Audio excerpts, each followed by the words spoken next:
ভাই একটু খামোশ হয়ে যায়। যে বাচ্চারা সবক নেবেন, আমি আগে একটা দোয়া পড়তেছি, তোমরা আমার সঙ্গে এই দোয়াটা পড়ো। রব্বি ইয়াসসির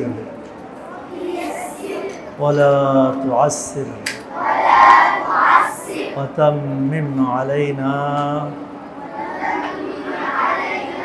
বিল খাইর। রব্বি ইশরাহ লি সাদরি ওয়া ইয়াসসির লি আমরি واحلل عقدة من لساني يفقه قولي. الحمد لله وكفى سلام على عباده الذين اصطفى. أما بعد فأعوذ بالله من الشيطان الرجيم. بسم الله الرحمن الرحيم. والعصر إن الإنسان لفي خسر إلا الذين آمنوا وعملوا الصالحات وتواصوا بالحق وتواصوا بالصبر. وقال رسول الله صلى الله عليه وسلم خيركم من تعلم القرآن وعلمه. محترم اساتذہ اکرام، عزیز طلبا، উপস্থিত গার্ডিয়ান বৃন্দ, সময় অনেক বেশি হয়ে গেছে। আমার নিজের ব্যস্ততা, আমার 3টে বাজে আরেক জায়গায় একটা প্রোগ্রাম আছে, ওখানে যাওয়ার কথা ছিল। এখন মনে হয় 4টের বেশি হয়ে যাচ্ছে। গত কয়েকদিন আগেও ভোলাতে এরকম একটা অনুষ্ঠান ছিল। প্রায় এই ধরনের মাদ্রাসা ভিত্তিক অনুষ্ঠানে আমাদেরকে যেতে হয়। এখানে সাধারণত আমরা 3 শ্রেণীর মানুষ থাকি: ছাত্র, উস্তাদ, অভিভাবক। প্রত্যেকের দায়িত্ব ভিন্ন ভিন্ন। ছাত্র, তাদের দায়িত্ব উপস্থিত থাকা, ঠিকমতো লেখাপড়া করা। কিন্তু এই বাচ্চা, এদের ভিতরে এই বয়সে এই অনুভূতি নাই, আমাকে ধারাবাহিকভাবে উপস্থিত হতে হবে, আমাকে নিয়মতান্ত্রিকভাবে সবক মেহনত করে শিখতে হবে, সবক ওস্তাদকে শোনাতে হবে। এই বোধ উদয় এদের ভিতরে হয়নি। সেই কাজটা করাতেই হবে 2জনকে। 1 নম্বর করাতে হবে অভিভাবক, তিনি পিতা হন বা মাতা হন, অথবা পিতামাতা উভয়ে। 1 নম্বর আপনার দায়িত্ব, যেহেতু সন্তান আপনার। 2 নম্বর দায়িত্ব ওস্তাদের, উস্তাদ করবে।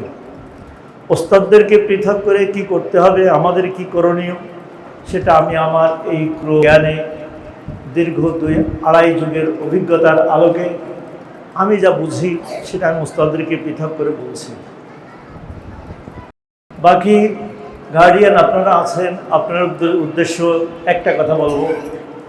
আপনাদের দায়িত্ব হলো সন্তানকে যেমন অন্তরে অন্তঃস্থল থেকে মহাব্বত করেন, ভালোবাসেন, স্নেহ করেন, ওস্তাদদের প্রতি থাকবে সেরকম দিল নিংড়ানো শ্রদ্ধা। ওস্তাদদের প্রতি কি থাকবে? শ্রদ্ধা।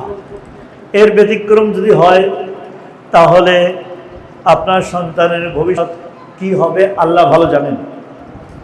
তবে আমার ক্ষুদ্র অভিজ্ঞতার অনেকগুলি শোনাবো না, অনেক আছে, এরকম একটা ঘটনা শোনাই। আমি একদিন এক জায়গা থেকে বের হয়ে আসতেছি, এক 4তলা বিল্ডিংয়ের সামনে দিয়ে যাচ্ছি। এক ভদ্রলোক আমার খুব সুপরিচিত, উনি বসে বসে কাঁদতেছেন। আমি সালাম দিলাম বা উনি সালাম দিলেন, জিজ্ঞাসা করলেন ভাই ব্যাপার। তো উনি আমাকে দেখে, আমি জিজ্ঞাসা করার জন্য কান্নায় ভেঙে পড়ছে, না হিসকি মেরে কাঁদতেছে। সে, আমি জিজ্ঞেস করলাম যে গায়ে হাত দিয়ে জিজ্ঞেস করলাম, তাকে সান্ত্বনা দেওয়ার চেষ্টা করলেন, কি ঘটনা কি বলেন না, না বললে বুঝবো কী করে, কোনো অসুস্থতা না পারিবারিক কোনো ঘটনা? তা বললেন যে ছেলে এই মাত্র আমাকে মেরে পিটে ঘরের থেকে লাথি মেরে আমাকে পালং থেকে ফেলে দিছে, মাথায় ব্যথা পেয়েছে, ঘরে উঠতে নিষেধ, এখন এখানে আছে। আমি বললাম ছেলে কি ঘরে আছে? বলে যে না, ঘরে নাই। ছেলেও আমার পরিচিত। ছেলে তখন ঢাকা ইউনিভার্সিটিতে মাস্টার্স লাস্ট ইয়ার, তার লেখাপড়া চলে, আমি খুব ভালো করে চিনি। ও আমাকে বাহ্যিক শ্রদ্ধা করে দেখি, খেয়াল করে শুনেন, মা বোনেরাও শুনেন। তো আমি বললাম ওকে দেখা করতে বলেন। বলে আমার তো কথা বলা সম্ভব না, ওর মাকে দিয়ে বলাবো। আমি বলি যে কোনো প্রকারে হোক ওকে বলেন আমার সঙ্গে দেখা করতে, আর তা নাহলে কখন থাকে আমাকে জানায়েন, আমি আসবো, বিষয়টি একটু বুঝে দেখি। আমি কিছু দূর সামনে গেছি, যাওয়ার পরে আমার পরিচিত আরেক মৌলানার সঙ্গে সাক্ষাৎ। তো উনি আমাকে দেখে জিজ্ঞেস করলেন, কী ব্যাপার হুজুর? বলে আসলাম এদিক থেকে, ও লোক এই অবস্থায়। কি ঘটনা? ছেলেটা এরকম বেয়াদব হলো কবে থেকে? উনিও ছেলেকে চেনেন, বাপকেও চেনেন। তখন ওই হুজুর আমাকে বললেন, একটা উর্দু প্রবাদ বাক্য শোনালেন যে ইয়ে লাথ পিছে সে আয়া হয়, এই লাথি পেছন থেকে আসছে, এই লাথি পেছন থেকে আসছে। তা আমি বললাম যে ভাই উর্দুতে কতক্ষণ কথা বললাম যে এটা তো প্রবাদ বাক্য, কিন্তু এটার ব্যাখ্যা এই জায়গার সাথে মিল কি?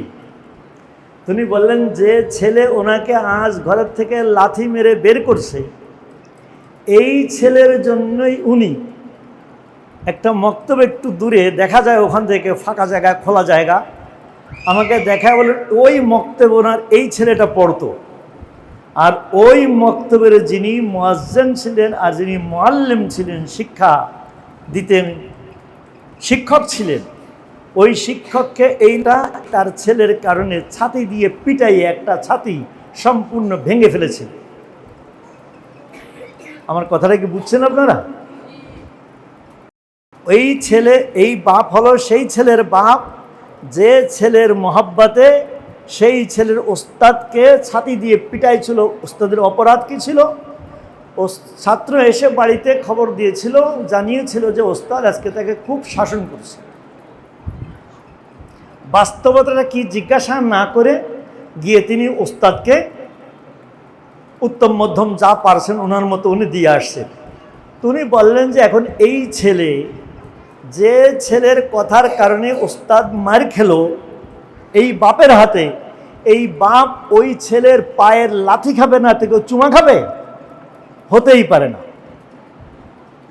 এবরাত আর নসিহাত, উপদেশ গ্রহণ করার জন্য অনেক কিছু লাগে না, আমি করি এতটুকুই যথেষ্ট। ছাত্রদের কথা কেমন হয় এ প্রসঙ্গে আমার গত 4 মাস আগের অভিজ্ঞতা। 4-5 মাস হবে, রমজানের ঠিক আগের মাসের ঘটনা। বার্ষিক পরীক্ষার আগে ছুটি হয়, আমাদের ক্লাস হয় না, ছাত্রদের লেখাপড়া হয়, এটা ওস্তাদরা থেকে দেখাশোনা করে। এক ছাত্র আমাদের মাদ্রাসা মিরপুর 14 নম্বর, ছেলের বাসা হলো মিরপুর 1 নম্বর। ছেলের বাপ থাকে দেশের বাইরে, মা দেখাশোনা করে। ছেলের বয়স 11 বা 12। ছেলে বাড়িতে গিয়ে উঠছে, ছুটি দিছে। 3 দিন থাকার পরে তখন আবার মা মাদ্রাসায় ফোন দিছে, ওস্তাদকে ফোন দিয়ে বললেন যে মাদ্রাসা নাকি ছুটি। বললেন যে না, মাদ্রাসা ছুটি না, অত অসুস্থ বলে বাড়িতে গেছে। এখন যখন মা ওকে এই কথা জানালো, তখন ও বলে যে না, আমি অসুস্থ ছিলাম, অসুস্থ হয়েছিলাম, হুজুর আমাকে খুব মারছিল, বেদ দিয়ে খুব মারছিল, সেই জন্য আমি অসুস্থ হয়ে গেছিলাম, তোমাকে বলিনি। খুব খেয়াল করে শুনেন ঘটনাটা। এটা হচ্ছে মাত্রই রমজানের 1 মাস আগের ঘটনা, পেছনের রমজানের 1 মাস আগের ঘটনা, আমাদের মাদ্রাসার ঘটনা। এরপরে আর কি করছে বলে, আর আমাকে এমনভাবে ধরে মাটিতে আছাড় মারছে যে আমার হাত পা ভেঙে যায়নি, এই ভালো। মা আবার ফোন দিছেন ওই টিচারকে যে কী ব্যাপার, এরকম মারছেন কেন, ছেলেটাকে কী অপরাধ করছিল? বলে না, এমন ঘটনা তো না, আপনি কি ওকে নিয়ে আসতে পারেন? বলে হ্যাঁ পারি। মা ছেলেকে নিয়ে এই আধা ঘন্টার ভিতরে এসে গেছে। আমাদের ওখানের মহিলাদের বসার জন্য পৃথক একটা ঘর আছে নিচতলায়, ওই ঘরে গিয়ে বসছে। মা ছেলে এক বেঞ্চে বসছে, ওস্তাদ গিয়ে সামনের বেঞ্চে বসে জিজ্ঞাসা করছে, ছেলেকে সত্য করে বলো, আমি তোমাকে কি দিয়ে মারছিলাম? তবে মারছিলেন না, আপনি লাঠি নিছিলেন মারার জন্য। বাড়ির বক্তব্য আর এখন সামনের বক্তব্য। এরপরে মা তো খুব ক্ষিপ্ত হয়ে গেছেন, তোকে নাকি ধরে আষাঢ় দিয়েছিল, তোর কি ভেঙে যেতেছিল, কী হয়েছিল? বলে না, ধরে আষাঢ় দেয়নি হুজুর, এমন একটা অ্যাটোসিড নিয়ে আমার দিকে আসছিল, আমি মনে করেছিলাম ধরে আমার একটা আষাঢ় মারবো, আমি একবার মারাই যাব, আমি মনে করছিলাম। এই হলো ছেলেদের বক্তব্য। সবার যে এমন হবে তা না, এমনটিও ঘটে।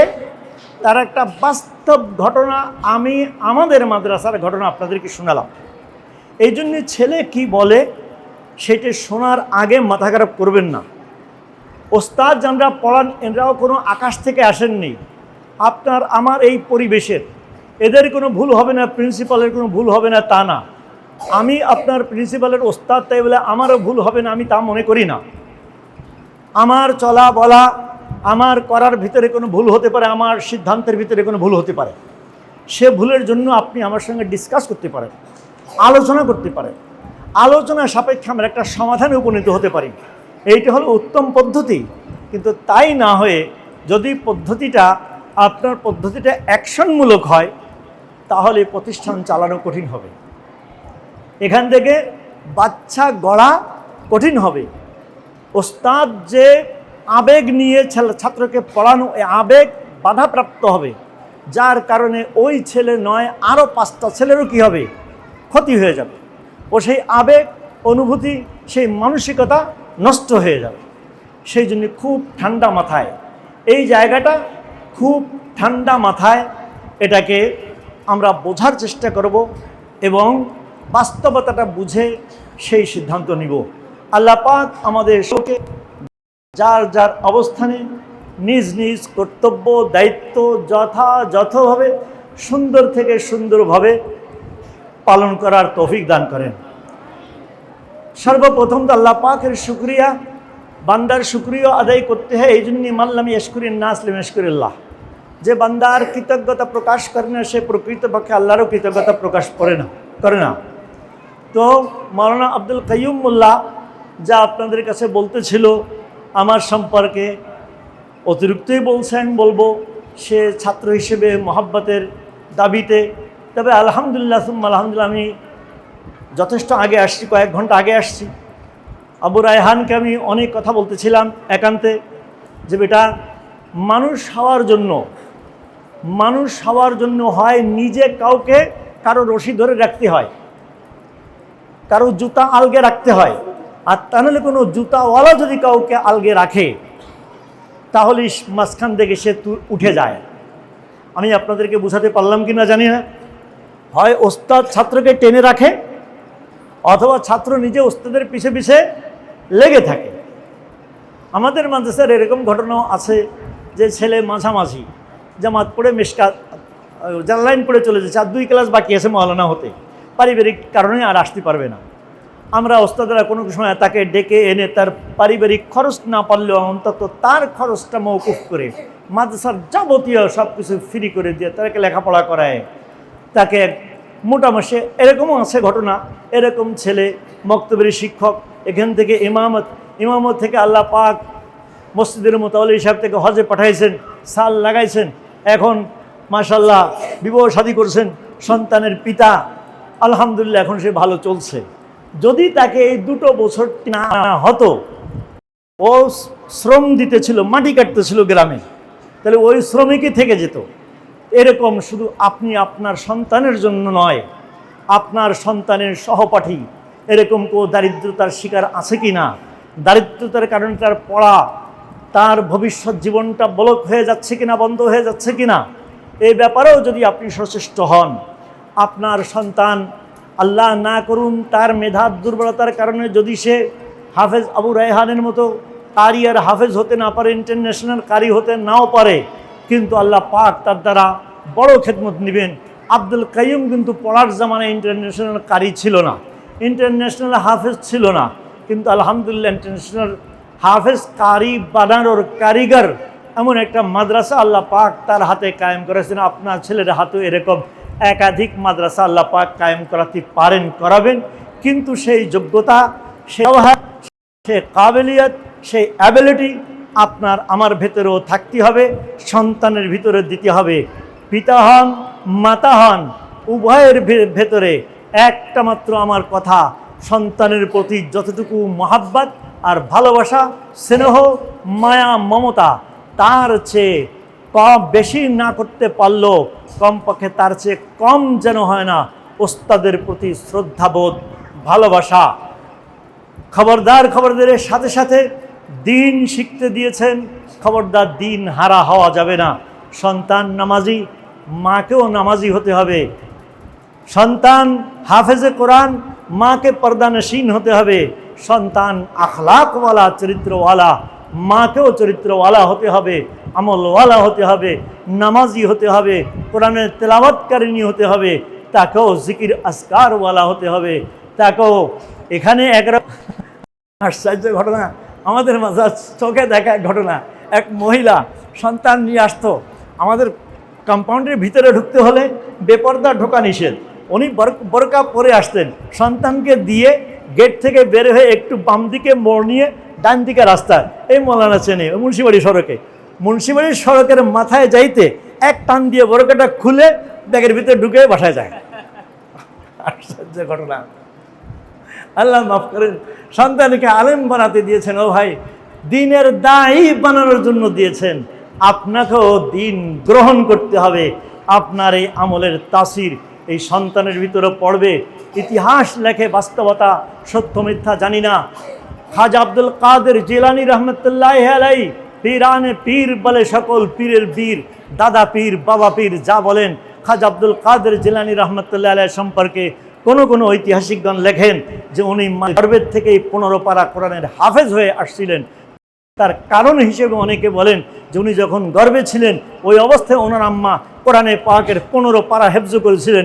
ওনার হেফজের সাথে সাথে গর্ভের সন্তানের 15 পারা হেফজ হয়ে যায়। সন্তান সত্য ঘটনা সত্য মিথ্যা সেটা আর তাহকিক আমি করতে চাই না। এটা কোনো কোরআনও না, হাদিসও না, এটা হলো একটা ঐতিহাসিক ঘটনা, কেউ কেউ বর্ণনা করেছেন। অসম্ভব কিছু না। অসম্ভব মনে করেন নাকি? অসম্ভব না, হইলে হতে পারে, কিন্তু এ কথাও ধ্রুব সত্য যে মা যদি আদর্শ মা না হয় তাহলে আদর্শ সন্তান আশা করা নিতান্ত দুরূহ ব্যাপার, কঠিন ব্যাপার। এটা তো মুসলমানদের কথা, ইংরেজরা পর্যন্ত বলছে। আপনারা জেনারেল শিক্ষিত ভাইয়েরা, মায়েরা, আপনারা জানেন যে জনৈক দুনিয়ার শ্রেষ্ঠ কতগুলি মহামানব ছিলেন। দুনিয়া জাগতিক হিসেবে তার ভিতরে একজন শ্রেষ্ঠ মহামানব, তিনি বলছেন, তার ভাষায় বলছেন, give me great mother, I will give you great nation. আমাকে আদর্শ মা দাও, আমি তোমাকে আদর্শ জাতি দিব। আদর্শ জাতি, আদর্শ সন্তানের জন্য মাকেও অবশ্য আদর্শ হতে হবে। মা আদর্শ ফেল করলে সন্তান আজ না হোক কাল ও আদর্শ ফেল করতে বাধ্য। সেই জন্য পিতামাতার সমীপে আমার আরও সন্তানকে হাফেজে কোরআন বানাতে দিয়েছেন। ওকে সকালে পৌঁছাবেন, বিকালে পৌঁছাবেন, ওর পেছনে আপনি মেহনত করবেন, আপনি ওস্তাদকে শ্রদ্ধা করবেন। 3 নম্বর আরেকটা কাজ করবেন, মাঝে মাঝে 2 রাকাত নামাজ পড়ে আল্লাহর দরবারে হাত তুলে, কোনো সময় গভীর রাত্রে হাত তুলে 2 চোখের পানি ঝরায় সন্তানের জন্য দোয়া করবেন, আল্লাহ আমার সন্তানকে হাফেজে কোরআন বানাও, অমত বানাও, হাফেজ আব্দুল হক বানাও, কারি হাফেজ আবু রায়হান বানাও, কারি হাফেজ তাকরিম বানাও।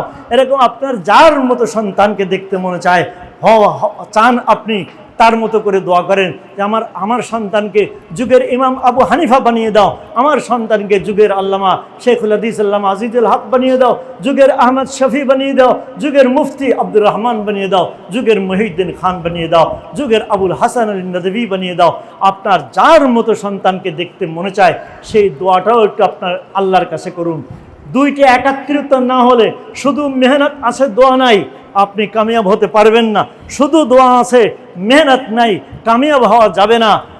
একটু আগে কে যেন আমার কাছে দোয়া চাইতেছিল, আমার পরিচিত কেউ যেন, তা আমি বলতেছিলাম যে শুধু দোয়ায় যদি হতো, আবু রায়হানই মনে হয়, তোমাকে বলছিলাম, ওই বলতেছিল শুধু দোয়া করেন আল্লাহ যেন আলেম বানায়। তাই আমি বললাম শুধু দোয়া করলে যদি হইতো, সালাম ওহুদের ময়দানে গিয়ে শিরস্ত্রাণ মাথায় ঢুকাতেন না, দান শহীদ করতেন না, গর্তে পড়ে যেতেন না, জান প্রাণ বাজি রেখে যুদ্ধের ময়দানে যুদ্ধ করতেন না। হ্যাঁ, নবী আলাইহিস সালাম দিনে যুদ্ধ করেছিলেন, রাত্রবেলায় আল্লাহর নবী পাহাড়ের চূড়ায় ছোট্ট একটা ঝুপড়ি ঘরের ভিতরে বসে দোয়া করতেছিলেন, আল্লাহ রব্বে করিম, ইন আয়া আল্লাহুম্মা রব্বানা ইন তুহলিক হাজিল আসাবা লাম তুবাদ ইলা ইয়াউমিল কিয়ামা। আয় আল্লাহ, এই হাতে গোনা 313 জনের জামাত নিয়ে এসেছি। আল্লাহ 1000 সশস্ত্র বাহিনীর মোকাবেলায় এরা যদি হালাক হয়ে যায়, ধ্বংস হয়ে যায়, কিয়ামত পর্যন্ত তোমার ইবাদত আর ভূপৃষ্ঠে হবে না। জানি না আগামী দিন কি হবে। আল্লাহ তুমি ময়দানের হাওয়া আমাদের দিকে ঘুরায় দাও। আল্লাহ এই শত্রুদেরকে নিপাত করো। রাত্রে দোয়া করেছেন, সকালে ময়দানে নামছেন। শুধু দোয়ায় হলেই ময়দানে নামার দরকার ছিল না, শুধু ময়দানে নামলেই যেতে হতো, তাহলে দোয়া করতেন না। আল্লাহ নবীর এই জীবন আদর্শ থেকে উম্মতের জন্য রেখে গেছেন যে ময়দানে কাজ সময় মতো ছেলেকে মাদ্রাসায় পৌঁছাবেন, তার যাবতীয় ব্যবস্থাপনা আপনি গ্রহণ করবেন, এরপর আল্লাহর কাছে দোয়াও করবেন। আল্লাহ পাক আপনাকে আমাকে সকলকে এই কথাগুলি যা বললাম এর ভিতরে কোনো ভুল ত্রুটি হয়ে থাকলে, আমার কোনো কথায় যদি কেউ আঘাত পেয়ে থাকেন, আমি আপনার কাছে বিনীতভাবে ক্ষমা প্রার্থনা করে আমি আমার বক্তব্য শেষ করছি। বাকি আমার নিজের এক অনুভূতি মাওলানা আব্দুল কাইয়ুম সম্পর্কে, মিসালটা শুনতে আপনাদের কাছে কেমন লাগবে জানি না।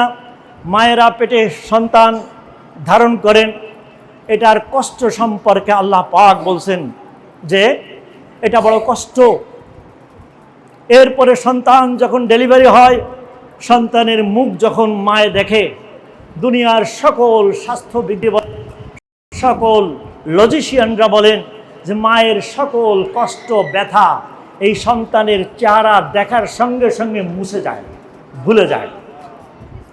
ঠিক তদ্রূপভাবে আমিও বিভিন্ন জায়গায় আমার ছাত্ররা যেখানে এরকম কোনো মাদ্রাসা খুলে বসছে, যখনই আমার যাওয়া হয় তখন আমি দেখে তাদেরকেও বলি যে বেটা তোদেরকে নিয়ে অনেক সময় কষ্ট হয়েছে, মাদ্রাসা চালাতে গিয়ে 8 মাস বেতন নিতে পারিনি।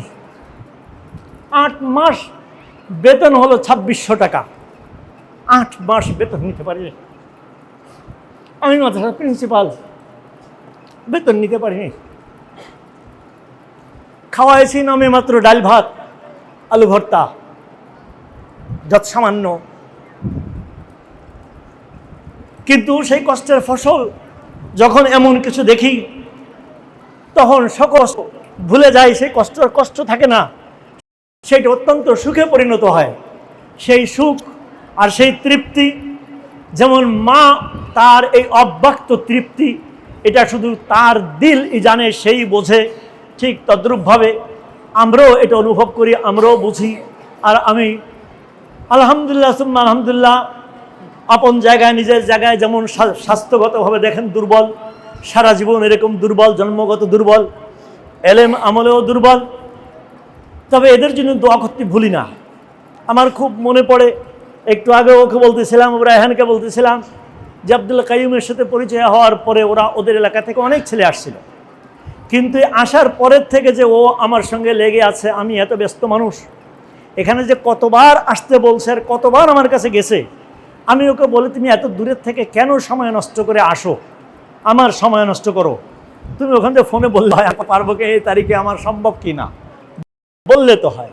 কিন্তু বেটা পৌঁছে যায়, অনেক সময় নিয়ে যায়, সময় দিয়ে যায়, কিন্তু ওই সময় মতো আমার আমি ক্লাসে ঢুকে গেছি, কথাও বলতে পারেন, ওই ক্লাসে গিয়ে সালাম দিয়ে মুসাফা করে চলে আসে। তো সেই থেকে ও এখানে আসার পরের থেকে এখনো পর্যন্ত ওর বিবাহটা পর্যন্ত আমার পড়াতে হয়েছে। ওখানে জুমা পড়ায়, আমার জুমা একটা বড় জুমা, মানুষ ছোট জুমাটা অনেক বড়, প্রায় 10,000 মানুষের সমাগম হয়। সেই জুমা কোনো রকম পড়ায় এসে এরা অপেক্ষা করতেছিল, ওর বিবাহটা আমাকে পড়াতে হয়েছে। ওর মাদ্রাসার এই পর্যন্ত কোনো কাজ আমাকে ছাড়া হয়েছে, শুধু এই বিল্ডিংটা উদ্বোধনের সময় মনে হয় আমি আসতে পারিনি, আসেনি বলছে হয়তো, কিন্তু আমি আসতে পারিনি, সময় দিতে পারিনি। আমার নিজের ব্যস্ততা বোঝেন, ও ভাই এত বড় একটা প্রতিষ্ঠান, বিভিন্ন জায়গায় এই বন্ধুরা ছিল, পুরা একবার উত্তরবঙ্গে একবার দক্ষিণবঙ্গে, এই পুরা আজকের দিনটা শুধু আমি মাদ্রাসায়, আগামীকালও হয়তো পরশুর দিন তো মাদ্রাসা খোলা, এই অবস্থার ভিতরে আছে। আলহামদুলিল্লাহ আলহামদুলিল্লাহ, দেখে অত্যন্ত খুশি লাগে, অত্যন্ত খুশি লাগে। অন্তত তার খেদমতটা অনেকটা অন্যান্য আমার যত ফারেগিন, আমার হাতে যারা কিছুটা ছোঁয়া লেগে আসছে, ময়দানে মাঠে ময়দানে কাজ করছে, তার খেদমতটা সম্পূর্ণ একটু ভিন্নতা রাখে। যদিও এই মক্তব আর হেফজখানা এবং অল্প জামাতখানা, কিন্তু এটা আমরা যেভাবে চলি চালাই তার থেকে একটু ভিন্ন। এবং তার একটা ভিন্নতা আপনারাও জানেন, বোঝেন, আপনারা সেইভাবে তার সঙ্গে সঙ্গ দিবেন। সেও মানুষ, তারও কোনো ভুল হইতে পারে, কিন্তু ভুল হলে শত্রু মনে করবেন না, মনে করবেন আপনার ছোট ভাই। হতে পারে কি না? আপনার ছোট ভাই যদি হতো, আপন ভাই যদি হতো, সে এরকম একটা প্রতিষ্ঠান করতো, তার ভুল হতো, কিভাবে দেখতেন সেটাকে? সেই ভুলকে আপনি সলিউশন কিভাবে দিতেন? কি হতে পারে কি না? অনুরূপভাবে কোনো শিক্ষক আপনার আপন থেকে আপন জন, ছোট ভাই, মামাতো ভাই, খালাতো ভাই, প্রতিবেশী, কোনো আত্মীয় মনে করে তার এই ভুলটাকে কিভাবে সংশোধন করে সামনে অগ্রসর হওয়া যায়, এটা চিন্তা করবে। তবে অবশ্য সত্য কথা বলবেন। কোনো সমস্যা হলে সমস্যা অবশ্য জানাবেন, তার সুষ্ঠু সমাধান এবং সমস্যাটা কতটুকু সেটাও বোঝার চেষ্টা করবেন। ছেলে বললেই, ছেলে আপনার কাছে অত্যন্ত আদরের, তো সে মিথ্যা বলে না, কিন্তু এই ক্ষেত্রে মিথ্যা না, বাস্তবতা কথা। আল্লাহ পাক যে কাজগুলি করছি, আল্লাহ পাক এই কাজ যেন কবুল করে। অনেক করলাম, কিন্তু যদি আখেরাতে কিছু পাওয়া না যায়, তাহলে ব্যর্থতা, চরম ব্যর্থতা। আমাদের এই সকল করা যা কিছু আছে, এটাকে আল্লাহ পাক যেন দিনের জন্য কবুল করেন, আখেরাতের নাজাতের ওসিলা বানান। আমিন। ওয়া আখিরু দাওয়ানা আলহামদুলিল্লাহি রাব্বিল আলামিন।